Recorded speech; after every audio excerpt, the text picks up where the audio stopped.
أما بعد فأعوذ بالله السميع العليم وبوجهه الكريم وسلطانه الكريم من الشيطان الرجيم من همزه ونفخه ونفثه بسم الله الرحمن الرحيم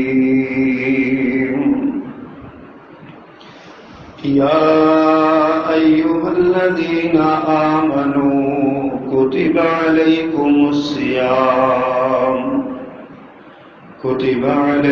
الصيام كما كتب على الذين من قبلكم لعلكم تتقون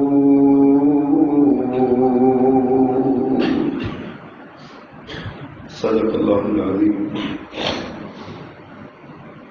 حمد و ثنا اور تعریف و تسبیح کے سارے کلمات اللہ جل جلالہ کے لیے خاص ہیں، جو اکیلا ہی اس ساری کائنات کا، اس کائنات کے ذرے ذرے کا، اس کے شب و روز کا، اس کے صبح و مساء کا مالک ہے، خالق ہے۔ اور درود و سلام سید ولد آدم، رسول محتشم، نبی معظم، امام الہدیٰ، رسول خدا جناب محمد الرسول اللہ صلی اللہ علیہ وآلہ وصحبہ وسلم کی ذات گرامی کے لیے کہ جن کا وجود ساری کائنات کے لیے باعث برکت ہے، جن کی تعلیمات ساری کائنات کے انسانوں کے لیے نجات اور ترقی اور کامیابی کی ضامن ہے۔ اللہ سبحانہ و تعالیٰ کے بڑے بڑے انعامات اور احسانات میں سے ایک انعام اور احسان روزے جیسی مقدس عبادت ہے، جس کو اللہ نے اسلام کا ایک بنیادی رکن بنایا ہے۔ یہ روزہ انسان کی عزت و عظمت میں اضافے کا باعث ہے، اللہ کے قرب کا باعث ہے، رب العزت کی معرفت کا سبب ہے، اور انسانی کردار کی تعمیر کا ایک بہت بڑا ذریعہ ہے۔ اللہ سبحانہ و تعالیٰ نے یہ وضاحت فرمائی ہے کہ یہ روزہ میں نے صرف اے امت محمد صلی اللہ علیہ وسلم تم پر ہی فرض نہیں کیا، تم سے پہلے لوگوں پر بھی یہ روزہ فرض تھا۔ آج بھی جب ہم تاریخ کا مطالعہ کرتے ہیں تو ہمیں پتہ چلتا ہے کہ دنیا کے تمام مذاہب میں روزے کا تصور موجود ہے۔ قاضی سلیمان سلمان منصور پوری رحمہ اللہ اپنی شورا آفاق کتاب رحمۃ للعالمین میں لکھتے ہیں کہ اس بات کا تصور بھی مشکل ہے کہ دنیا کے کسی مذہب اور کسی دین کے مذہبی نظام میں روزے کا تصور نہ ہو۔ ہر جگہ پہ ہر مذہب میں موجود ہے، طریقہ کار کا اختلاف ہے، مقام کا اختلاف ہے، ایام کا اختلاف ہے، اوقات کا اختلاف ہے، لیکن روزہ بہرحال ہر مذہب میں موجود ہے۔ اتنی بڑی عبادت جو اللہ سبحانہ و تعالیٰ نے تمام اقوام پر فرض قرار دی، امت مسلمہ کے لیے اس کی اتنی بڑی فضیلت اور اہمیت بیان کی، آخر کیوں؟ کیا چیز ہے اس کے اندر کہ جو اتنا بڑا اس کا فرمایا کہ یہ ایک روزہ رکھنے سے 70 سال بندہ جہنم سے دور ہو جاتا ہے؟ اتنی بڑی فضیلت اس کی کیوں رکھی؟ حتیٰ کہ پیارے پیغمبر صلی اللہ علیہ وسلم نے ارشاد فرمایا کہ اللہ نے ہر نیک عمل کے ثواب اور اس کے درجے کا تعین کر لیا ہے، اور ہر نیکی ایک نیکی کے بدلے 10 نیکیوں کو قرار دیا ہے کہ ایک نیکی کا اجر 10 نیکیوں کے برابر ملے گا، الا الصیام، مگر روزے کا اجر اللہ نے نہیں لکھوایا۔ روزے کا ثواب فرشتوں سے کہا کہ نہیں لکھنا. کیوں؟ اس لیے کہ اللہ نے فرمایا الصوم لی وانا اجزی بہ، روزہ ہے بھی میرے لیے، جزا بھی اس کی میں ہی دوں گا.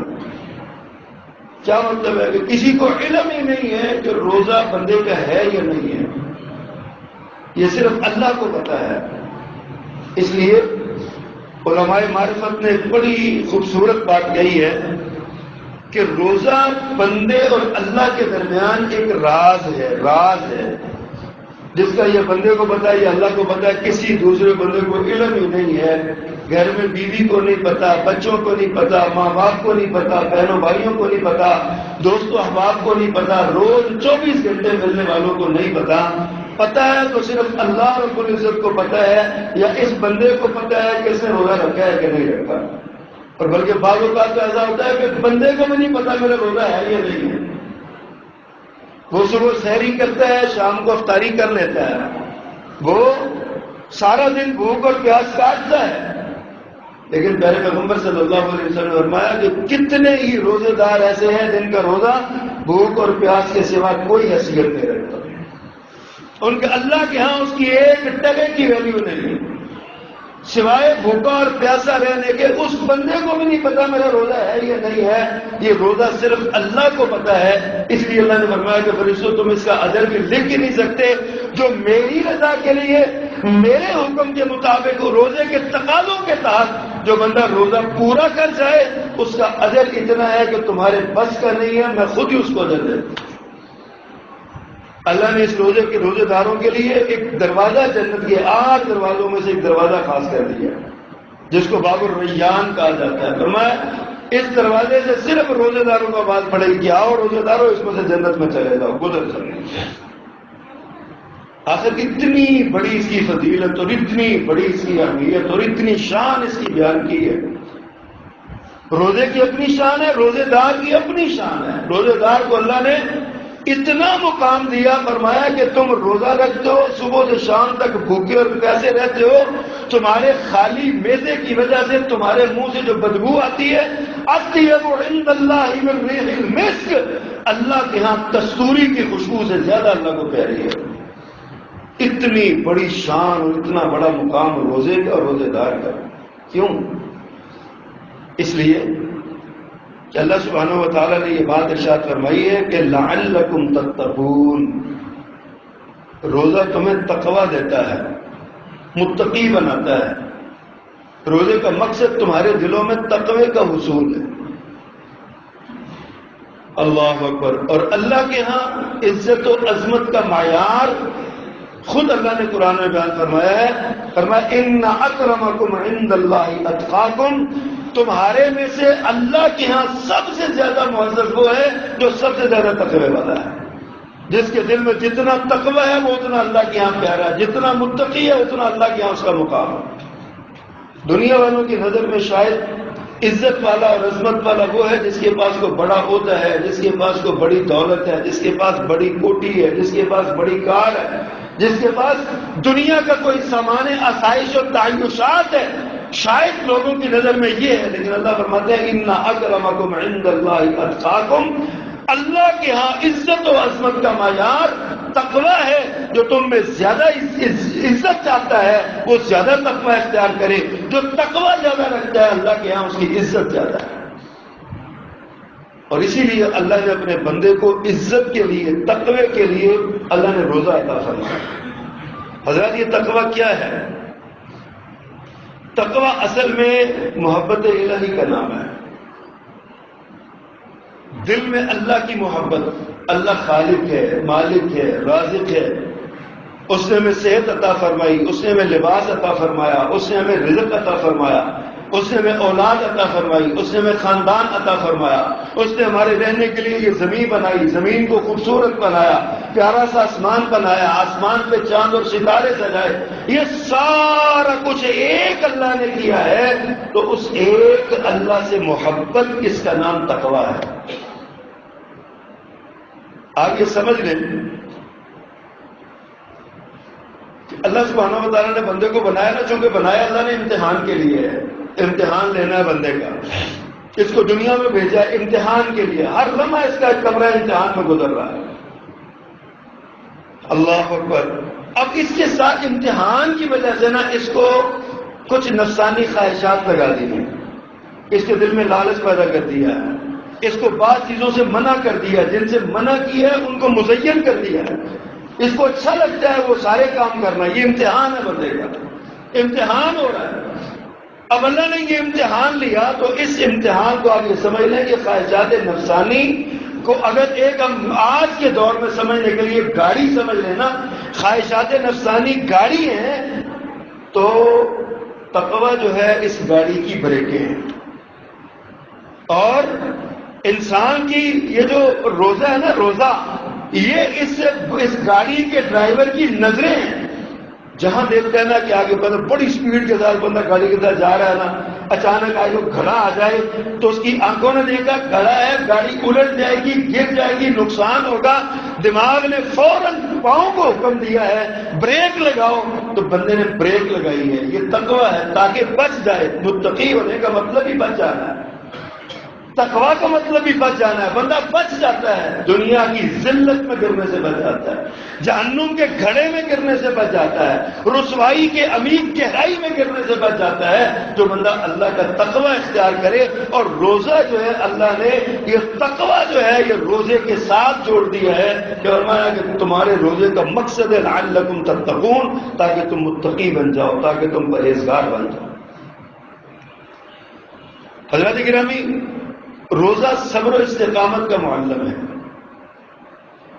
صبر و استقامت سکھاتا ہے، معلم ہے اس کا، اور یہ انسان کو ہر برائی سے روک دیتا ہے، ہر اچھائی پہ ابھارتا ہے، ثابت قدم رکھتا ہے۔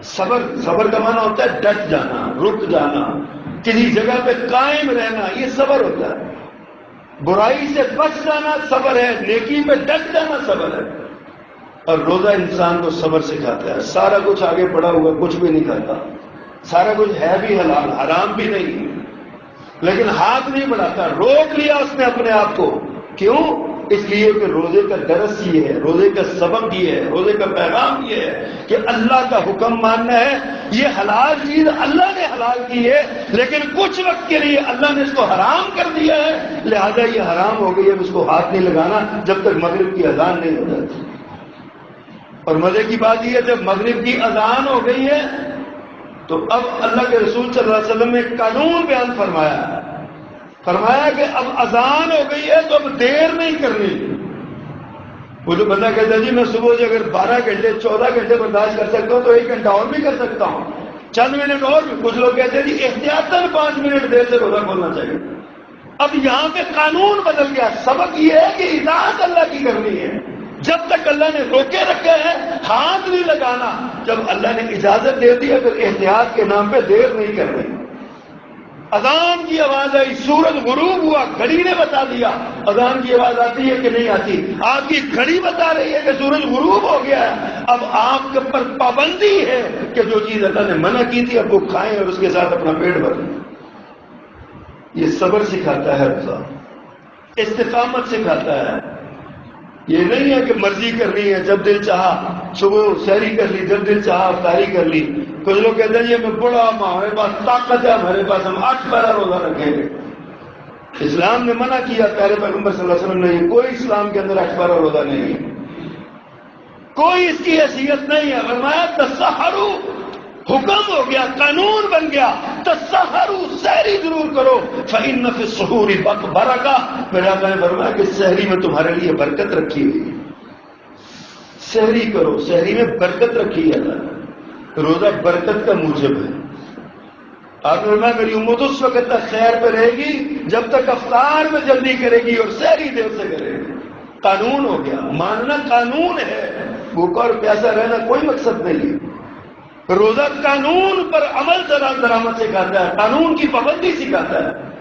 حکم ہوا کھانے شروع ہو جاؤ، کھا لو، حکم ہوا رک جاؤ، رک گئے۔ اذان کی آواز سنی، فجر کا وقت ہوا، سحر ختم ہوئی تو فوری طور پہ کھانا چھوڑ دو، ہر شے تمہارے ہاتھ میں پڑا ہوا لقمہ بھی زمین پہ آ جانا چاہیے۔ اللہ نے منع کر دیا، اب چھوڑ دو اس کو۔ پھر روزہ قرب الہی کا سبب ہے. جس بندے کا جتنا اچھا روزہ ہے وہ اتنا اپنے رب کے قریب ہے. جتنا اس نے پیارا روزہ رکھا ہے اپنے روزے کو حسین بناؤ. روزہ حسین کیسے بنتا ہے؟ تلاوت کے ساتھ، ذکر اذکار کے ساتھ، رزق حلال کے ساتھ، اپنی زبان پہ کنٹرول کے ساتھ، اپنی نظر پہ کنٹرول کے ساتھ، اپنے گھر میں بیٹھے رہنے کے ساتھ، اپنے کاروبار میں جو جائز اور حلال کاروبار میں مشہور رہنے کے ساتھ، اور بر وقت تکبیر تحریمہ تکبیر اولیٰ کے ساتھ نماز پڑھنے کے ساتھ. یہ روزہ اس سے حسین ہوتا ہے. اور آپ کا جتنا روزہ حسین ہوگا اتنا ہی زیادہ آپ کو اللہ کا قرب ملے گا. روزہ قرب الہی کا سبب ہے. اللہ سبحانہ و تعالیٰ سے تعلق کا، گہرے تعلق کا آئینہ دار ہے. بندے اور رب کے درمیان ایک راز ہے. جس بندے کو اللہ سے جتنی محبت ہوگی اس کا روزہ اتنا اچھا ہوگا. بڑی سادہ سی بات ہے. جس کو جتنی محبت ہے اللہ کے ساتھ اس کا اتنا ہی روزہ اچھا ہوگا. اب آپ دیکھ لیں کہ آپ کو اللہ سے کتنی محبت ہے. اللہ سے آپ کا تعلق کی نوعیت کیا ہے؟ تعلق گہرا ہے یا سرسری ہے بھی کہ نہیں ہے؟ آپ سوچتے چلے جائیں، سوچتے چلے جائیں. پہلے پیغمبر صلی اللہ علیہ وسلم نے فرمایا نا کہ بندہ جب روزہ رکھا ہوتا ہے نا تو کوئی اس سے لڑے نا تو مومن کہتا ہے انی صائم. او بھائی میرے، میں تو روزے سے ہوں، میرے رب نے مجھے منع کیا لڑائی کرنے سے. مجھے میں لڑنا، تم لڑتے ہو تو لڑو، تم گالی دیتے ہو تو دو، تم مجھے برا بھلا کہتے ہو تو کہو، تم جو کر سکتے ہو کرو. انی صائم، میں تم سے نہیں لڑوں گا کیونکہ میں نے روزہ رکھا ہوں. یہ روزہ، یہ اللہ کے قرب کی علامت ہے، اللہ سے محبت کی دلیل ہے. اللہ اکبر. اور پھر روزہ ادب الہی کا عکاس ہے. روزے سے رب کا ادب ملتا ہے. ادب آپ دیکھیے کہ انسان اپنی ساری خواہشات کو اپنے رب کے حوالے کر دیتا ہے. کہتے ہیں یا اللہ تو نے منع کیا ہے تو میں سیب نہیں کھاؤں گا، میں کیلا نہیں کھاؤں گا، میں پانی نہیں پیوں گا. میرے جسم کو طلب ہے، میرا گلا خشک ہے، میرے ہونٹ خشک ہے، میرے پیٹ میں آگ لگی ہوئی ہے، میدا میرا ٹھنڈا پانی مانگ رہا ہے. لیکن اللہ تیرا حکم ہے، جب تک تیرا حکم ہے میں نہیں کہوں گا. اپنی خواہشات کو اللہ کے حوالے کر دینا یہ اللہ کے ادب کی دلیل ہے کہ بندہ اللہ کا اتنا احترام کرتا ہے، اللہ سبحانہ و تعالیٰ کا. کہتا ہے یا اللہ جو تو نے کہا میں وہ کروں گا، جو تو نے منع کیا میں اسے رک جاؤں گا، اس لیے کہ میں تجھے اپنا رب مانتا ہوں. ادب کی دلیل ہے. اللہ اکبر. ایمان کی حرارت جو ہے نا، ایمان کی حرارت یہ موسم کی شدت پر غالب آ جاتی ہے.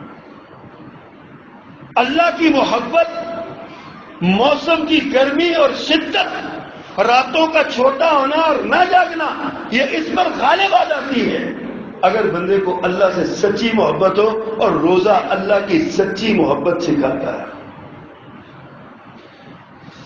پھر روزے کے ساتھ عظمت الہی کا احساس پیدا ہوتا ہے کہ اللہ عظیم ہے، اللہ برتر ہے، اللہ بڑا ہے.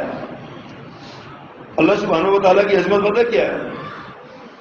اللہ اکبر. قرآن مجید کی آیات ہے، کلیجہ دہل جاتا ہے بندہ جب سوچتا ہے.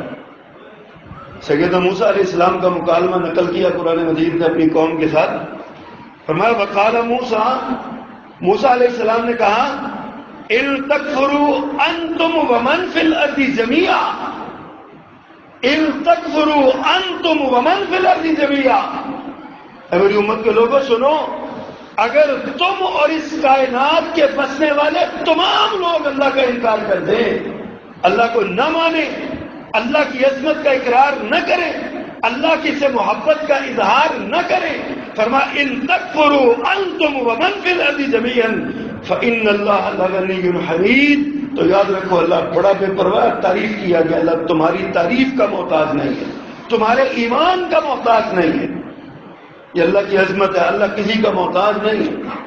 کسی بھی حوالے سے کسی بھی انداز میں اللہ کسی کا محتاج نہیں ہے. اللہ تمہارے روزوں کا محتاج نہیں ہے. اللہ تمہاری راشن بندی نہیں کرنا چاہتے. اللہ سبحانہ و تعالیٰ تمہاری نمازوں کا محتاج نہیں ہے، اللہ تمہاری تراویح کا محتاج نہیں ہے، اللہ تمہارے قیام اللیل کا محتاج نہیں ہے، اللہ تمہارے تلاوت کا محتاج نہیں ہے، اللہ سبحانہ و تعالیٰ تمہارے ذکر اذکار اور صدقہ و خیرات کا محتاج نہیں ہے۔ فإن اللہ غنی حمید، اللہ غنی بھی ہے اور بے پرواہ اور تعریف کیا گیا، ساری کائنات اس کی تعریف کرتی ہے۔ دوسرے مقام پہ اللہ فرماتے ہیں یا ایھا الناس انتم الفقراء الی اللہ، حضرت انسان ہے، انسانوں کی جماعت ہے، انسانوں انتم الفقراء الی اللہ، تم سب اللہ کے دروازے کے فقیر ہو۔ واللہ هو الغنی الحمید، اللہ بے پرواہ بھی ہے اور تعریف کیا گیا بھی ہے، اللہ بڑا بے پرواہ ہے۔ حضرات غور کیجیے اس بات پہ، سوچیے ذرا، ہم اللہ کے دروازے کے، یہ اللہ کی عظمت ہے۔ جو بندہ اللہ کے دروازے کا اپنے آپ کو فقیر بنا لے نا، خود امام کائنات صلی اللہ علیہ وسلم اپنے آپ کو اللہ کے دروازے کا فقیر سمجھتے تھے۔ آپ نے اپنے صحابہ کو یہی درس اور یہی سبق دیا، آپ نے اپنی امت کو یہی پیغام دیا ہے کہ ہمیشہ جب بھی تمہارے سوال کے لیے ہاتھ اٹھے تو اللہ کے دروازے پر اٹھے، جب بھی سجدے کے لیے تمہاری جبین جھکے تو بے نیاز رب کے سامنے جھکے، جب بھی تمہیں اللہ کے سامنے عاجزی کا موقع ملے تو رب کے سامنے رکوع میں عاجزی کرو جا کے، جب بھی کسی بڑے کے سامنے عزت و عظمت کے لیے کھڑا ہونا ہو تو ہاتھ باندھ کے صرف رب کے سامنے کھڑے ہو۔ یہ اللہ کی عظمت ہے، اللہ اس کا محتاج نہیں ہے، اللہ محتاج نہیں ہے، اللہ عظیم ہے، ساری کائنات اس کے سامنے جھکتی ہے، لیکن اللہ نے ہمیں یہ پیغام دیا ہے کہ جتنا تم میرے سامنے عاجزی کرو گے اتنا میں زیادہ تمہیں عظمت والا بناتا چلا جاؤں گا۔ اللہ کے رسول صلی اللہ علیہ وسلم سے وہ حدیث جبریل ہے نا، بڑی لمبی حدیث ہے، اس میں ایک ٹکڑا جناب جبریل میں آئے اور آگے سوالات کیے کچھ، ان میں سے ایک سوال یہ تھا مل احسان، اللہ کے پیغمبر احسان کیا ہے، نیکی کی روح کیا ہے، کلائمیکس کیا ہے، نیکی کہتے کس کو؟ میرے آقا صلی اللہ علیہ وسلم نے جواب دیا ان تعبد اللہ کأنک تراہ فإن لم تکن تراہ فإنہ یراک۔ اے جبریل، احسان یہ ہے کہ اللہ کی عبادت تو اس انداز سے کرے گویا تو اللہ کو دیکھ رہا ہے، اللہ تیرے سامنے ہے، تیرا سر اللہ کے قدموں میں ہے، اس تصور کے ساتھ تو نیکی کرے۔ فرمایا اگر یہ نہیں پیدا ہوتا تو کم از کم یہ ضرور رکھو کہ اللہ تمہیں دیکھ رہا ہے، فإنہ یراک، وہ تمہیں دیکھ رہا ہے۔ روزے کے لیے یہ بہت بڑا پیغام ہے۔ آپ نے روزہ رکھا تو اس انداز میں رکھیں کہ آپ اللہ کے سامنے کھڑے ہیں، اللہ نے آپ کو بھوکا پیاسا رکھا ہے، آپ ہاتھ باندھ کے اس کے سامنے کھڑے ہیں، اس کی مرضی کے مطابق 12 14 یا 17 جتنے گھنٹے کا روزہ ہے آپ وہ روزہ گزار رہے ہیں۔ اور اگر یہ نہیں پیدا ہوتا تو کم از کم یہ تو دیکھیں نا کہ اللہ آپ کو دیکھ رہا ہے، اور وہ تو یقیناً دیکھ رہا، ہوا معکم اینما کنتم، ہوا معکم اینما کنتم، تم جہاں بھی ہو تم اس کی نظر کے حصار میں ہو، وہ تمہارے ساتھ ہے، تمہیں دیکھ رہا ہے۔ تو روزہ اس انداز میں رکھے کہ اللہ آپ کو دیکھ رہا ہے۔ اول یہ ہونا چاہیے کہ آپ اللہ کو دیکھ رہے ہیں، یہ نہیں تو کم از کم یہ سوچے کہ اللہ آپ کو دیکھ رہا ہے۔ اور ہماری یہ عام عادت ہے کہ ہمارے جب استاد ہمیں کو کام دیتے ہیں نا کہ یہ کام کرو تو ہمیں پتا ہو نا کہ استاد ہمیں پیچھے سے جو ہے نا وہ دیکھ رہے ہیں گھوم کے، یا اپنے محبت سے ان کی نظر ہے، تو ہم اور زیادہ اس میں حسن پیدا کرنے کی کوشش کرتے ہیں، اور زیادہ حسن پیدا کرنے کی کوشش۔ کیوں؟ اس لیے کہ ہمیں پتا ہوتا ہے کہ ہمارا مالک یا ہمارا استاد یا ہمارا بڑا ہمیں دیکھ رہا ہے، اس کے دیکھنے کا تصور ہوتا ہے۔ ایک صحابی رسول اللہ اکبر، وہ آئے تو پیارے پیغمبر ان کو ڈھونڈنے کے لیے گئے، وہ آپ کے پاس نہ آئے تو دیکھا ایک درخت کے نیچے ہیں، تو اللہ کے رسول صلی اللہ علیہ وسلم نے پیچھے سے جا کے نا ان کی آنکھوں پہ ہاتھ رکھ دیا، محبت کے ساتھ انتہا کی آنکھوں پہ ہاتھ رکھ دیا اور خاموش ہو کے اشارتاً پوچھا کہ کون ہوں؟ تو پیارے پیغمبر صلی اللہ علیہ وسلم کی اپنی خوشبو بڑی تھی، آپ کے جسم سے خوشبو آتی تھی، آپ کے نرم و گداز ہاتھوں کا پتہ چل جاتا تھا۔ میرے پیغمبر صلی اللہ علیہ وسلم نے جب پوچھا کون ہوں میں، تو وہ اور زیادہ پیچھے ہو کے نا پیارے پیغمبر سے جڑنے لگا، اور زیادہ پیچھے ہو۔ کیوں؟ اس کو پتا تھا کہ پیچھے پیارے پیغمبر صلی اللہ علیہ وسلم کھڑے ہیں، میرا جسم ان کے جسم کے ساتھ مست ہو جائے اور سمٹ جائے، میں ان کے ساتھ اپنے جسم کو ملوں، اپنے جسم کو ان کے ساتھ۔ یہ سیامی کا جذبہ تھا. اگر ہمارے دل میں یہ تصور ہو کہ ہمارا رب ہمیں دیکھ رہا ہے تو ہمارا روزہ اور زیادہ خوبصورت ہو جائے گا, ہمارا روزہ اور زیادہ حسین ہو جائے گا, ہمارا روزہ اور زیادہ پیارا ہو جائے گا. ہمیں اور ہمارے دل میں خواہش ہوگی کہ میرا اللہ مجھے دیکھ رہا ہے. روزہ رکھا ہوا آپ تلاوت کرنے لگے نا قرآن مجید کی, اللہ اکبر, تو آپ کو یہ تصور آ جائے کہ میرا رب مجھے دیکھ رہا ہے. اور قرآن مجید کے یہ جملے, یہ الفاظ جو ہے نا, یہ وہ الفاظ ہیں جو اللہ سبحانہ و تعالیٰ کی زبان اطہر سے نکلے ہوئے ہیں. تورات اللہ کا کلام نہیں ہے, انجیل اللہ کا کلام نہیں ہے, زبور اللہ کا کلام نہیں ہے, صحف ابراہیم اللہ کا کلام نہیں ہے, صحف موسیٰ اللہ کا کلام نہیں ہے. 313 یا کم و بیش جتنی کتابیں آسمان سے اتری ہیں یہ اللہ کا کلام نہیں ہے سوائے قرآن مجید کے جو ہمیں ملا ہے, پیارے پیغمبر صلی اللہ علیہ وسلم پر اترا ہے. اللہ سبحانہ و تعالیٰ نے الف لام میم سے لے کر بلکہ الحمدللہ رب العالمین سے لے کر والناس تک اللہ سبحانہ و تعالیٰ نے ایک ایک اس کا لفظ اپنی زبان اطہر سے ادا فرمایا ہوا ہے. اور جب ہم قرآن پڑھیں تو ہمارے دل میں یہ تصور آ جائے کہ یہ اللہ کا کلام ہے. سیدنا اکرمہ بن ابی جہل رضی اللہ تعالی عنہ جب تک اسلام کے دشمن تھے, جب مسلمان ہوئے تو ان کی کیفیت کیا تھی؟ اللہ اکبر, قرآن پڑھا کرتے تھے اور قرآن میں گم ہو جاتے, پڑھتے پڑھتے آنکھوں میں آنسو آ جاتے. قرآن جس چیز پہ موجود ہوتا ہے نا, وہ ان کے پاس جو بھی اس دور میں تھا, تو کپڑا تھا یا کوئی چھال تھی یا جو بھی تھا, جو نسخہ ان کے پاس موجود ہوتا, آنکھوں میں آنسو بھر لاتے اور اٹھا کے اپنی آنکھوں سے لگاتے اور ساتھ کہتے ھذا کلام خالقی, یہ اس کا کلام ہے جس نے مجھے پیدا کیا ہے. مزہ آتا ہے نا قرآن پڑھنے میں. کبھی ہمیں بھی اس طرح کا مزہ لینا چاہیے. روزے کی حالت میں قرآن کی تلاوت کریں, اس لیے کہ روزے کا قرآن سے تعلق بڑا گہرا ہے. شہر رمضان الذی انزل فیہ القرآن, اللہ نے یہ مہینہ بنایا جس میں اللہ نے قرآن اتارا ہے. رمضان کے مہینے میں رب نے قرآن اتارا. حضرات, اللہ سبحانہ و تعالیٰ کی یہ عظمت کا باعث ہے یہ روزہ. عظمت کا احساس پیدا ہوتا ہے, اپنی فقیری کا احساس ہوتا ہے, اللہ کی بڑائی کا احساس ہوتا ہے روزے کے ساتھ. یا اللہ میں نے روزہ رکھا تیرا حکم سمجھ کے, میں تیرے جو گئے, جو تو نے مجھے حکم دیا میں نے مان لیا, جس سے تو نے منع کیا میں رک گیا, تو نے مجھے کہا نہیں کھانا میں نے چھوڑ دیا, تو نے کہا کھانا ہے میں نے فوراً شروع کر دیا. اس کا نام اطاعت ہے اور روزہ یہی سکھاتا ہے. اللہ اکبر کبیرہ. پھر روزہ اللہ رب العزت کی معرفت کا سبب ہے. قرآن مجید میں اللہ نے یہ بات ارشاد فرمائی ہے وما قدر اللہ حق قدرہ, وما قدر اللہ حق قدرہ ان اللہ لقوی عزیز. فرمایا ان لوگوں نے اللہ کی ویسے قدر نہیں کی جیسے کرنے کا حق ہے.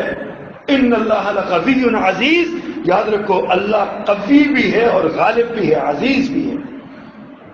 بندے کو احساس ہوتا ہے کہ میں اللہ کی قدر, روزہ نہ رکھنا اللہ کی قدر نہ کرنا ہے, روزہ رکھ کے جھوٹ بولنا یہ اللہ کو بھلا دینا ہے, یہ اللہ کی قدر نہ کرنا ہے. اللہ کے احکامات کو پائمال کرنا یہ اللہ سبحانہ و تعالیٰ کی قدر نہ کرنا ہے. اللہ فرماتے ہیں وما قدر اللہ حق قدرہ, ان لوگوں نے اللہ کی قدر نہیں کی جیسے کرنے کا حق ہے. اس کی عظمت یہ ہے, اس کا تعارف یہ ہے یحیطون بشیء من علمہ, کائنات کی ہر چیز اس کے علم کے حصار میں ہے, گھیرا ہوا اس نے. هو معکم اینما کنتم, اس کی عظمت یہ ہے تم جہاں بھی ہو وہ تمہارے ساتھ ہے, اس کی معیت تمہیں حاصل ہے. ان اللہ مع الصابرین, اللہ کی معیت, اللہ کا ساتھ ملتا ہے صبر کرنے والا. اور روزے دار سے بڑا صابر کون ہو سکتا ہے؟ اللہ کی عظمت یہ ہے لیس کمثلہ شیء وهو السمیع العلیم. اس کا تعارف اور معرفت یہ ہے لیس کمثلہ شیء, اس جیسی کوئی چیز نہیں ہے. وَهُوَ السَّمِيعُ الْعَلِيمُ, وہ سننے والا اور جاننے والا. اللہ اکبر. اس کی عظمت یہ ہے وَمَا مِن دَابَّةٍ فِي الْأَرْضِ إِلَّا عَلَى اللَّهِ رِزْقُهَا, یہ جتنا رزق تم کھاتے ہو نا یہ سارے کا سارا اللہ سبحانہ و تعالیٰ نے اپنے ذمہ لے رکھا. اللہ تمہیں رزق دیتا ہے, اللہ رزق کھلاتا ہے, پھر اس رزق کو تمہارا جزو بدن بناتا ہے, جو اس میں اضافی ہو، زائد ہو، نقصان دہ ہو، اس کو تمہارے جسم سے باہر نکالتا ہے. یہ سارا نظام اور اس میں غور کریں تو اللہ کی بڑائی اور عظمت اور اس کی معرفت تمہارے دلوں میں آ جاتی ہے. کبھی دیکھیے تو کہاں گندم اگتی ہے، کن مشقتوں کے ساتھ کسان گندم اگاتا ہے، کہاں سے گھومتی گھومتی وہ فلور ملوں پہ جاتی ہے، وہاں سے آٹا بن کے کن دکانوں پہ آتا ہے، اور کہاں سے.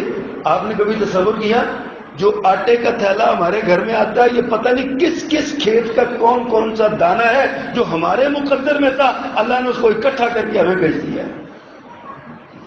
پتہ نہیں کس کس ایک فلور مل کے پاس کتنے دیہاتوں کا، کتنے کھیتوں کا، کتنے کسانوں کا گندم آتی ہے اس کے اندر. وہ ساری بوریاں اکٹھی کر کے ان کو مکس کرتے ہیں، اس کا آٹا بناتے ہیں. جو ہمارے مقدر کا ہے وہ ہمارے گھر پہنچ جاتا ہے، اور جو ہمارے مقدر کا نہیں ہے نا وہ ہمارے ہونٹوں سے بھی ہو کے باہر نکل جاتا ہے. جو ہمارا نہیں ہے نا وہ ہمارے ہونٹ سے نکل کے باہر، جو ہمارے منہ کے اندر جا کے باہر نکل جاتا ہے، ہضم نہیں ہوتا، تہ آ جاتی ہے. ہمارا نہیں ہے. اس نے اتنا بہترین انتظام کیا، اس کی عظمت اور اس کی تقدیس کے ترانے نہیں ہم گا سکتے. اللہ اکبر کبیرہ. اللہ فرماتے ہیں للہ ملک السماوات والارض، آسمان و زمین کی بادشاہت اللہ کے لیے. یخلق ما یشاء، جو چاہتا ہے پیدا کرتا ہے. یہب لمن یشاء اناثا ویہب لمن یشاء الذکور، جس کو چاہے بیٹے عطا کر دے، جس کو چاہے بیٹیاں عطا کر دے. او یزوجہم ذکرانا واناثا، جس کو چاہے بیٹے اور بیٹیاں دے دے، یا جس کو چاہے یقیمہ 5 بنا دے. کون اس کے سامنے؟ بادشاہت اس کی ہے، اختیار اس کا ہے، طاقت اس کی ہے، حکم اس کا ہے، سب کچھ اس کا ہے. اور اللہ کے بندے تم کیا ہو؟ کہاں کھڑے ہو تم؟ تمہارے جسم کا آنے والا سانس اس کے حکم کا محتاج ہے. تمہاری آنکھوں کا چھپکنا، تمہارے ہونٹوں کا پھڑکنا، تمہارے دماغ کا سوچنا، تمہاری زبان کا بولنا، تمہارے کانوں کا سننا، تمہارے ہاتھوں کا پکڑنا، تمہارے پاؤں کا چلنا، یہ سب کچھ اللہ کے حکم کے ساتھ ہے. ایک اللہ حکم دے دینا، دماغ میں ایک معمولی سا رائی کے دانے جتنا کلاٹ آتا ہے اور بندہ مفلوج ہو کے 4 میں بھیجا پڑتا ہے. پھر بندہ آکڑتا ہے، میں بڑا مامے خاں ہوں، میں بڑا پاٹے خاں ہوں، میری طاقت ہی بڑی ہے، میری قوت ہی بڑی ہے. اللہ کے سامنے ہمیشہ عجز و انکسار کا مظاہرہ کرنا چاہیے. اللہ سبحانہ و تعالیٰ کا تعارف ہونا چاہیے. اللہ اکبر. اللہ فرماتے ہیں وَإِن يَمْسَسْكَ اللَّهُ بِضُرٍّ فَلَا كَاشِفَ لَهُ إِلَّا هُوَ، اور کہ اگر تمہیں کوئی تکلیف پہنچے تو اللہ کے سوا اس تکلیف کو دور کرنے والا کوئی نہیں. فَلَا كَاشِفَ لَهُ إِلَّا هُوَ، اللہ کے سوا اس تکلیف کو دور کرنے والا کوئی نہیں. بیماروں کو شفا دینے والا کوئی نہیں، بے اولادوں کو اولاد دینے والا کوئی نہیں، بے روزگاروں کو روزگار دینے والا کوئی نہیں، بے رزقوں کو رزق دینے والا کوئی نہیں، تمہارے گھر میں امن و سکون دینے والا کوئی نہیں، تمہارے دلوں میں اطمینان دینے والا کوئی نہیں. الا ہوا، مگر وہ اکیلا اللہ ہے. اس اللہ کی عظمت کا پتہ ہو تو روزہ اس کی مرضی کے مطابق رکھیں. اس اللہ کی عظمت کا احساس ہو تو اس کی مرضی کے مطابق ہمارے دن اور ہماری راتیں گزریں. ہمارا المیہ یہ ہے کہ ہم نے سارا کچھ مانا لیکن اللہ کو نہیں مانا. اللہ کو مانا لیکن اللہ کی نہیں مانی، اللہ کی بات نہیں مانی. اللہ ہمیں زکوٰۃ دینے کا حکم دیتا ہے، ہم کتنے چور دروازے ڈھونڈتے ہیں. اللہ ہمیں صدقہ و خیرات دینے کا حکم دیتا ہے، ہم کس قدر توہین ہمیں اس لہجہ مانگنے والے کے لیے اختیار کر لیتے ہیں. اللہ پاک ہمیں عبادت کے لیے آنے کا حکم دیتا ہے، ہم اذان پر اعتراض کرتے ہیں. جی ہمارے صبح صبح ہماری نیند خراب ہو جاتی ہے، اذان کی اسپیکر ہلکے کریں، آوازیں ہلکی کریں. اذان بھی تو اللہ کی کبریائی کا اعلان ہے، اللہ کی بڑائی کا اعلان. مسجد مرثیہ خواہ ہے کہ نمازی نہ رہے، یعنی وہ صاحب اوصاف حجازی نہ رہے. آج مسجدیں رو رہی ہیں کہ نمازی نہیں ہیں. مسلمانوں کی بستی میں، مسلمانوں کے ملک میں، مسلمانوں کے علاقے میں کثرت سے بسنے والے مسلمانوں کی موجودگی میں پھر بھی مسجدیں رو رہی ہیں، مسجد مرثیہ خواہ ہے، نمازی نہیں ہے.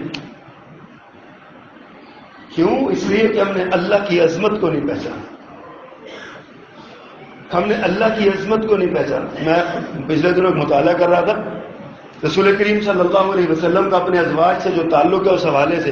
سیدہ عائشہ صدیقہ رضی اللہ تعالیٰ عنہ سے بڑا گہرا تعلق تھا، بہت محبوب آپ کی زوجہ تھی. حدیث میں لکھا ہوا ہے کہ سیدہ عائشہ اللہ کے رسول صلی اللہ علیہ وسلم کو کبھی کبھی نا کہانیاں بھی سنایا کرتی تھی۔ ایک دن حضرت عائشہ کہنے لگی اللہ کے پیغمبر میں آپ کو 11 سہیلیوں کی کہانیاں سناؤں گی۔ 11 اتنا ٹائم لگایا، 11 سہیلیوں کا قصہ سنایا، بڑا دلچسپ قصہ ہے۔ ان میں سے آدھی سے زیادہ خواتین جو تھی اپنے شوہر کا شکوہ کر رہی تھی اور کچھ نے برابر اپنے شوہر کو رکھا۔ ان میں ایک ام زرع تھی۔ سیدہ عائشہ رضی اللہ عنہا نے ذکر کیا، فرمایا ام زرع تھی۔ ام زرع کہتی ہے کیا بات ہے، تم میرے خاوند کی بات کرتے ہو؟ کیا میرا خاوند ہے؟ دنیا میں ایسا خاوند کسی کا نہیں۔ میں غریبوں کی بیٹی تھی، اس نے مجھے امیر بنا دیا، میرے گھر میں اس نے ڈھیروں چیزیں لگا دی، اس کے بچوں کی کیا بڑی تعریفیں اس نے کی۔ بڑا تفصیلی قصہ، وقت نہیں ہے، پھر کبھی سناؤں گا۔ بڑی تعریفیں کی۔ اللہ کے رسول صلی اللہ علیہ وسلم مسکرائے، کہتے ہیں عائشہ میں تمہارے لیے ایسے ہی ہوں جیسے ام زرع کے لیے ابو زرع تھا۔ میں بھی تمہارے، محبت کی بات ہے۔ لیکن وہیں پہ اسی حدیث میں آتا ہے اللہ کے رسول اتنی گھر میں بیٹھ کے، جو بات میں آپ کو سمجھانا چاہتا ہوں، اتنی محبت بھری باتیں اٹکیلیاں اور دل لگی کیا کرتے تھے۔ لیکن ماضی عائشہ فرماتے ہیں اسی دوران اگر اذان کی آواز آ جاتی تو اللہ کے رسول ہم سے ایسے بیگانہ ہوتے جیسے ہمیں جانتے ہی نہیں ہے کہ ہم کون ہیں۔ ہم جانتے ہی نہیں ہمیں کہ ہم کون ہیں۔ کیوں؟ اللہ کے رسول صلی اللہ علیہ وسلم کے دل عظمت الہی سے لبریز تھا، رب العزت کے وقار اور اس کی قدر سے بھرا ہوا تھا۔ جانتے تھے جب اللہ کا حکم آ جائے تو دنیا کی محبوب ترین بیوی بھی پرے کا کے برابر حیثیت نہیں رکھتی۔ جب اللہ کا حکم آ گیا پھر اللہ ہی کا حکم آ گیا، بس۔ اللہ کی معرفت حاصل کیجیے، اللہ کی معرفت حاصل کرنی چاہیے۔ اور حضرات گرامی، روزہ انسانی کردار کی تعمیر کرتا ہے۔ جیسے ہم دیکھتے ہیں نا کہ ملکوں کی سرحدیں جو ہوتی ہیں نا، شہروں سے سرحدیں بہت دور ہوتی ہیں، اس لیے کہ دشمن کو دور سرحدوں پہ روکنا ہوتا ہے۔ اگر وہ شہروں کے قریب آ جائے تو وہ تباہی مچاتا ہے۔ روزہ اصل میں وہ سرحد ہے جو انسان کو برائی سے منع کرتی ہے، روکتی ہے۔ اب دیکھیے اللہ نے جس چیز سے روکنا تھا نا اس کے اسباب سے بھی منع کر دی۔ شراب کی حرمت نازل ہوئی نا کہ شراب حرام ہے، اکیلی شراب نہیں حرام ہوئی، اس کے ساتھ شراب خریدنا، شراب بنانا، شراب خریدنا، شراب بیچنا، شراب بھٹی سے لے کے دکان تک پہنچانا اور شراب کا منشی بننا، کتابت کرنا شراب کے لیے، یہ ساری چیزیں حرام قرار دے دی ہیں۔ لعنت فرمائی ہے ان پر جو یہ سارے کام کرتا ہے۔ ایک شراب کو حرام قرار دینے کے لیے کتنی چیزیں ساتھ حرام قرار دے دی ہیں۔ اللہ سبحانہ و تعالیٰ کا قانون ہے نا یہ۔ اسی طرح اللہ اکبر کبیرہ، رزق حرام چھڑوانا مقصود تھا نا، تو اللہ نے پورے مہینے کی پریکٹس کروائی۔ ایک مہینہ 12 13 14 15 16 گھنٹوں کے لیے حلال بھی چھوڑ کے دیکھو۔ پورا مہینہ اتنے گھنٹے سورج طلوع سے لے کر، یعنی طلوع فجر سے لے کر غروب آفتاب تک اتنے گھنٹے حلال سے بھی منع کر دیا کہ تم نے پریکٹس کرو، پریکٹس کرو، پریکٹس کرو۔ پریکٹس کروائی، حلال بھی چھڑوا دیا تاکہ بندہ اس کے لیے حرام چھوڑنا آسان ہو جائے۔ پھر کوئی یہ نہیں کہہ سکتا جی مجھے تو عادت پڑی ہوئی میں چھوڑ ہی نہیں سکتا۔ اللہ نے فرمایا روزہ رکھ کے حلال چھوڑا تھا کہ نہیں؟ حلال چھوڑ سکتے ہو تو حرام کیوں نہیں چھوڑ سکتے؟ دلیل بن گئی ہمارے خلاف۔ اب ہم یہ نہیں کہہ سکتے کہ ہمیں یہ عادت پڑی ہوئی ہے چھوٹ نہیں سکتی۔ اللہ نے ہمیں روزہ رکھوا کے یہ ثابت کر دیا چھوڑ سکتے ہو، اللہ نے ہمیں منع کر دیا۔ اللہ اکبر۔ اسی طرح بندے کو عیاشی اور حرام کاری سے بچانا تھا نا، تو ایک جائز اور پاکیزہ تعلق، بیوی سے تعلق بھی منع کر دیا ایک وقت کے لیے۔ حرام کاری سے بچا لیا کہ تم نے وہ کام نہیں کرنا تو یہاں پہ پریکٹس کرو، اس بات کی پریکٹس کروا دی، بار بار یہ پریکٹس کروا دی۔ اللہ اکبر۔ پھر یہ ساری مشقیں جو ہے نا، ساری مشقیں 30 دنوں کے لیے، تاکہ نفس کے بے لگام گھوڑے کو لگام ڈالی جا سکے۔